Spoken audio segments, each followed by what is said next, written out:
Alors la question, pourquoi avoir choisi de modifier votre nom de Mourtaj Chaoui à Mochaoui? Moi, personnellement, je préfère que vous gardiez votre nom, parce que Mourtaj, ça veut dire élu, ça veut dire choisi, etc. Vous avez déjà essayé d'expliquer, vous avez donné 3 raisons. Mourtaj Chaoui. En fait, il y a beaucoup de personnes qui ont posé cette question. Pourquoi à un moment donné je signe Mourtaj Chaoui et pour un seul livre j'avais signé Mochaoui?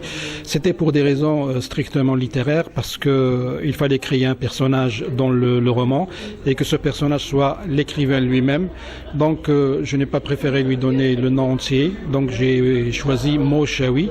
Et bien entendu, c'est à la lecture du roman L'amour et paradis qu'on peut comprendre la raison. On est d'accord? Et une fois que L'amour et paradis a été terminé, j'ai repris mon véritable prénom qui est Mourtaj. Voilà. Il n'y a pas d'autre raison.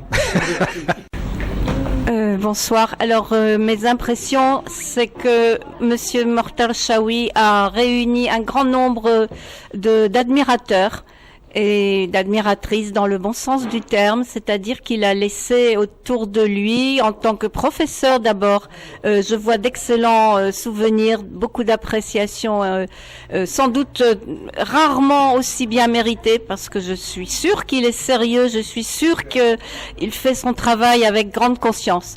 Et d'autre part, en tant qu'écrivain, et bien sûr, on peut tous, et moi c'est de ce point de vue-là que j'admire son œuvre, c'est quelqu'un qui est en train vraiment de tracer un chemin brillant dans la littérature marocaine. Que pensez-vous de sa devise « être sérieux et ne pas se prendre au sérieux » ? C'est exactement ça. Être sérieux dans l'humour, être sérieux dans la fantaisie, mais savoir où l'on va. Ce n'est pas gratuit. Merci. Voilà. Merci. Je vous remercie. C'est vrai, j'ai lu maintenant peut-être 4 livres ou 5 livres, je ne me rappelle pas vraiment, et j'ai pu remarquer que votre style a beaucoup progressé, ça c'est vrai. Vous êtes encore attaché dans la description, peut-être vous êtes trop influencé par le cinéma, parce qu'on se rend compte que quand vous faites une description, on a l'impression que nous sommes devant une scène cinématographique. En ce qui concerne, c'est vrai, l'emprunt, c'est vrai, vous employez des mots en arabe, et tous les écrivains maghrébins emploient l'arabe dans leurs textes en français, parce que c'est un problème de signification.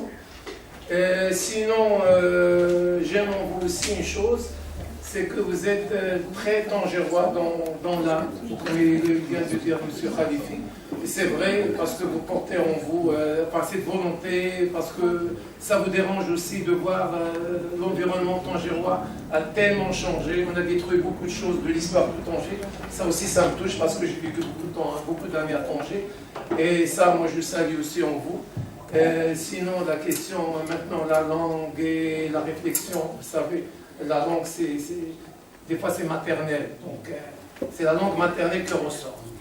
Même si on apprend l'anglais, l'allemand, tout ça, c'est tout ce qu'on a appris dans l'enfance, c'est ça ce qui ressort dans l'écriture. Et c'est tout ce que j'avais à dire. Et merci pour moi.